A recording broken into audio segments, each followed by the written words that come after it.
नमस्कार दोस्तों, स्वागत है आपका उमंग एकेडमी ए टू जेड में।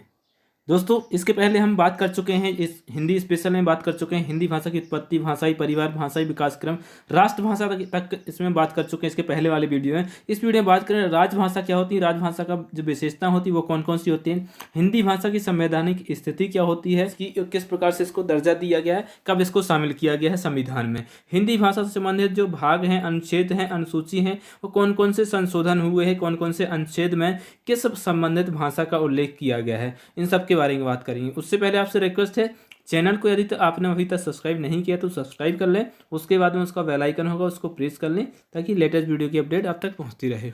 यहाँ पर सबसे पहले बात करेंगे राजभाषा। राजभाषा जो कि ऑफिशियल लैंग्वेज को बोला जाता है, राजकाज की भाषा अर्थात जो भाषा देश के राजकीय कार्यों के लिए प्रयुक्त होती है, जो राजकीय कार्यों के लिए प्रयुक्त होती है, उपयोग की जाती है, वो होती है राजभाषा। राष्ट्रभाषा नहीं होती है, वो कौन सी होती है, राजभाषा होती है। और इस भाषा को दूसरा नाम भी जाना जाता है, जिसे दरबारी भाषा भी कहते हैं। और दरबारी भाषा के ऊपर प्रश्न पूछा जा चुका है, एसआई में प्रश्न पूछा जा चुका है, तो इसे आपको याद रखना कि राष्ट्रभाषा का दूसरा नाम क्या है, दरबारी भाषा भी कहते हैं। भारत की राजभाषा कौन सी है, तो भारत की राजभाषा है हिंदी। भारत की राजभाषा कौन सी है, हिंदी है। अब बात कर रहे हैं राजभाषा की जो विशेषता है वो कौन कौन सी है। तो पहली विशेषता जो है, यह एक जो राजभाषा जो है एक संवैधानिक शब्द है। क्या है, संवैधानिक शब्द है। राजभाषा एक संवैधानिक शब्द है। हिंदी को 14 सितंबर 1949 को संवैधानिक रूप से राजभाषा घोषित किया गया है। ये तो कितनी बार प्रश्न रिपीट हुआ है मुझे भी नहीं पता, कांस्टेबल में, पुलिस में, एसआई में, जितने भी मतलब में हिंदी आता है, जो भी पुलिस विभाग से संबंधित जब एग्जाम होते हैं जिसमें हिंदी सिलेबस होता है उसमें पूछा ही जाता है। तो कितना है, 14 सितंबर 1949 को संवैधानिक रूप से राजभाषा घोषित किया, यानी 14 सितंबर को अपन हिंदी दिवस के रूप में मनाते हैं। क्यों मनाते हैं, क्योंकि 14 सितंबर को ही इसको संवैधानिक रूप से संविधान में शामिल किया गया है और राजभाषा घोषित किया गया था।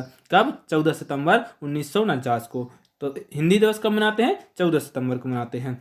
इसकी प्रथम शर्त है राजनीतिक प्रशासनिक एकता कायम करना। जो राजभाषा है इसकी प्रथम शर्त क्या है, इसकी प्रथम शर्त क्या है, राजनीतिक प्रशासनिक एकता कायम करना इसकी मुख्य रूप से जो है प्रथम शर्त है।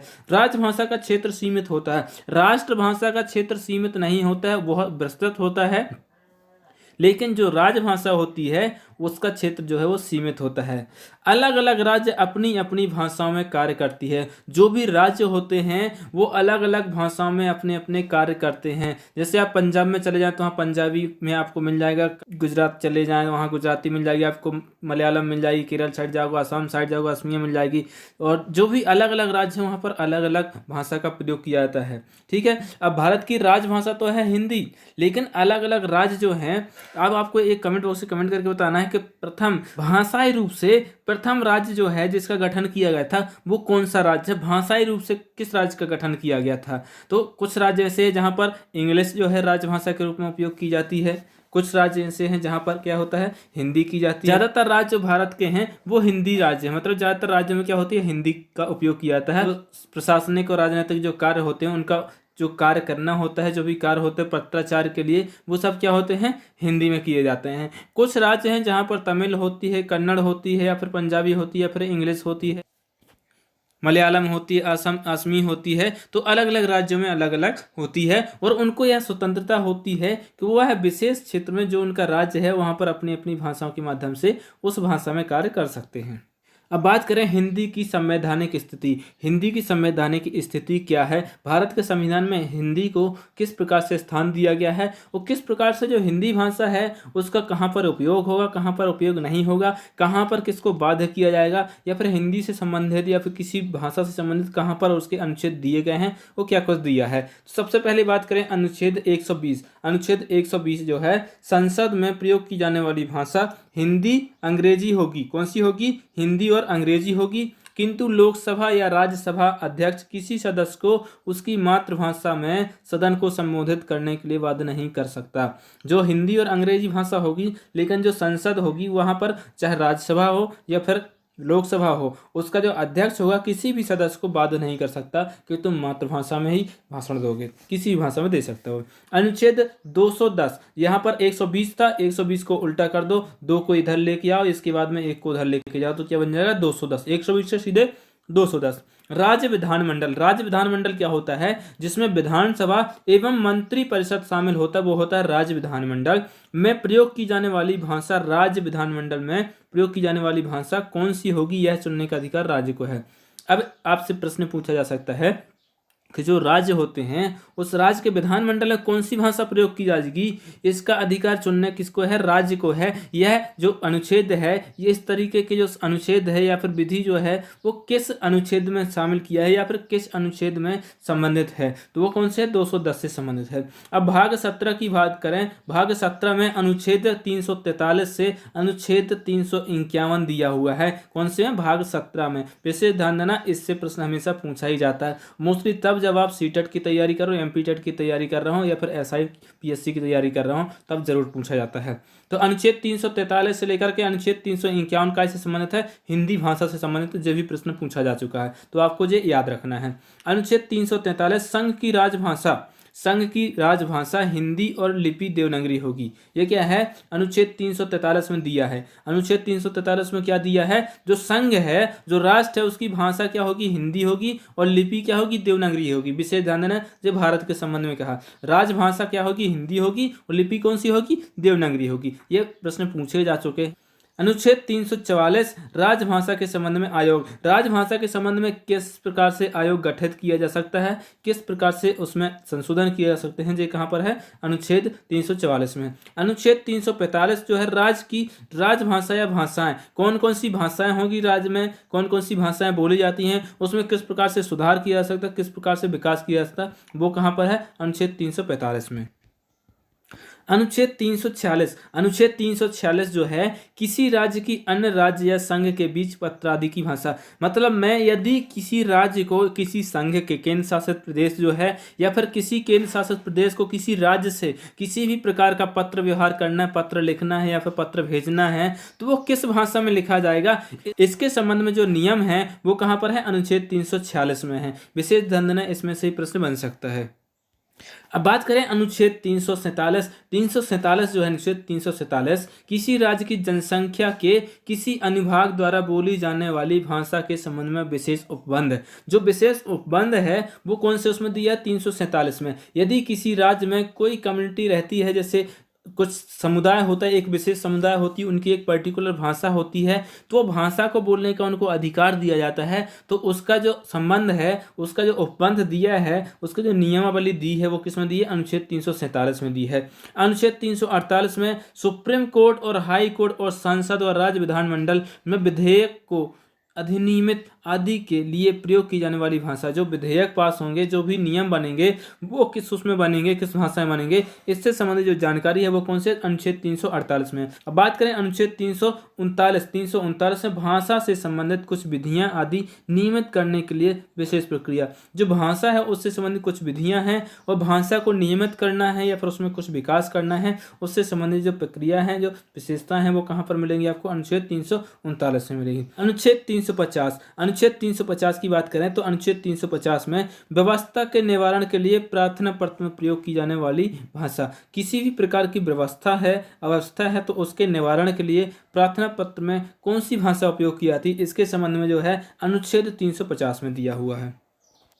350 जो है अनुच्छेद 350 है, इसको दो प्रकार से और देखा जा सकता है, अनुच्छेद 350 आ और अनुच्छेद 350 बा। आ में क्या दिया? अल्पसंख्यक वर्गों के लिए प्राथमिक स्तर पर मातृभाषा में शिक्षा की सुविधाएं। ये प्रश्न जो है सीटेट में पूछा जा चुका है, 2011 में पूछा जा चुका है कि जो अल्पसंख्यक है उनको मातृभाषा में शिक्षा की सुविधा दी जाएगी। यह किस अनुच्छेद में दिया है? तो अनुच्छेद 350 के आ में दिया है। ठीक है, अनुच्छेद 350 के आ में दिया है कि प्राथमिक स्तर की जो शिक्षा होगी वो मातृभाषा में दी जाएगी। किसको? जो अल्पसंख्यक वर्ग में आते हैं, उस कम्युनिटी के हिसाब से जहां पर वो रहते हैं।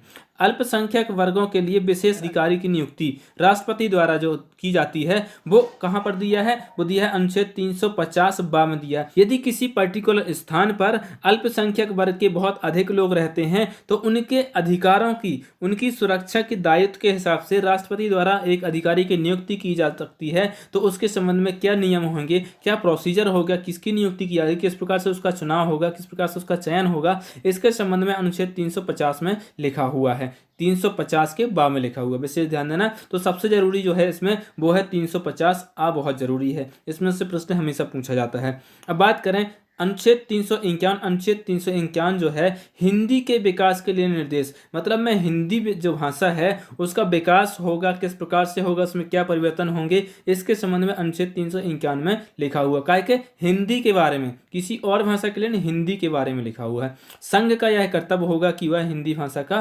प्रसार विभाग करे, मतलब प्रचार करे, विस्तार करे। क्या करे? भाषा का प्रसार विभाग करे, विस्तार करे, प्रचार करे, और उसमें यदि कोई कमी है तो उसका सुधार करे। ये कहाँ पर दिया? अनुच्छेद 351 में दिया है। अब बात करें 8वीं अनुसूची की।